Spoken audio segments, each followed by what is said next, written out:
नेपाळमधील पूरस्थिती पार्श्वभूमीवर महाबळेश्वरच्या महिला पर्यटक सुरक्षित असल्याची माहिती समोर आली आहे। त्या पूरग्रस्त भागापासून सुमारे 250 ते 300 किलोमीटर अंतरावर पोखरा येथे सुरक्षित ठिकाणी आहेत। मेघा चोरगे यांनी व्हॉट्सअप फोनद्वारे आपण सुरक्षित असल्याचे सांगितले। त्या सातारा जिल्हा प्रशासन तसेच पालकमंत्री शंभूराज देसाई आणि मंत्री मकरंद पाटील यांच्या संपर्कात आहेत। त्यामुळे पर्यटकांच्या सुरक्षिततेबाबत चिंता करण्याचे कारण नाही, असे नेपाळमध्ये अडकलेल्या महाबळेश्वर येथील मेघा चोरगे यांनी स्पष्ट केले। नमस्कार, जय महाराष्ट्र।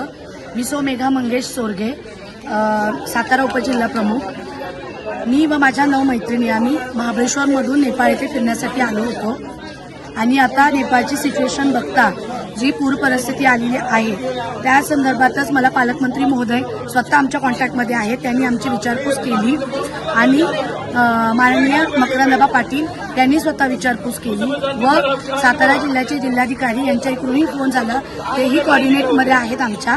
आम्ही इथे खूप सुखरूप आहोत। आम्ही पोखरा शहरामध्ये आहोत आणि सुखरूप आहोत। आणि इथून जे आम्ही जिथे स्टे आहे आमचा तिथून जे लोकेशन आहे पूर परिस्थितीचं ते 250 ते 300 किलोमीटर अंतरावरती आहे।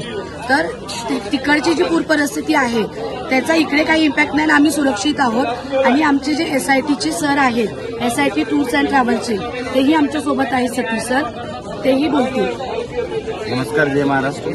आम्ही आता पेवा लेक जवळती आहे, साईट सीन चालू आहेत व्यवस्थित सगळं। पूर मुक्तीनाथ टेम्पल पण काल झालेलं आहे व्यवस्थित। आता उद्या आम्ही जाणार आहे काठमांडूला। काही कारणामुळे थोडं रोड बंद केलेला आहे काठमांडू जायचं, ते आज संध्याकाळी स्टार्ट होणार आहे। उद्या आमचं काठमांडू स्टे आहे, काठमांडू पशुपतीनाथ मंदिर पण करणार आहे आपण इथे। आणि ते जे झालेलं इन्सिडेंट ते काठमांडूहून 120 किलोमीटर पुढे आहे, ते आमच्या रूटमध्ये नाही आहे। आणि आम्ही सगळेजण सेफ आहोत, आपली टूर व्यवस्थित चालू आहे, काही काळजी करायची गरज नाही। धन्यवाद। आणि तुम्हाला अजूनही सांगू इच्छिते, मी सगळ्याच महाराष्ट्राचे आणि सातारा जिल्ह्याचे आभार आणि धन्यवाद व्यक्त करते की तुम्ही सगळेजण काळजीपोटी आमची काळजी करून आम्हाला फोन वगैरे करताय। तर भिण्यासारखी काही गोष्ट नाहीये, आम्ही सगळे सुरक्षित आहोत। आणि पालकमंत्री महोदय असतील, माननीय मकरंद पाटील असतील, आपले जिल्हाधिकारी असतील, सगळे आमच्या कॉन्टॅक्टमध्ये आहेत आणि आम्ही सगळे सुरक्षित आहोत, मी आणि माझ्या मैत्रिणी। धन्यवाद।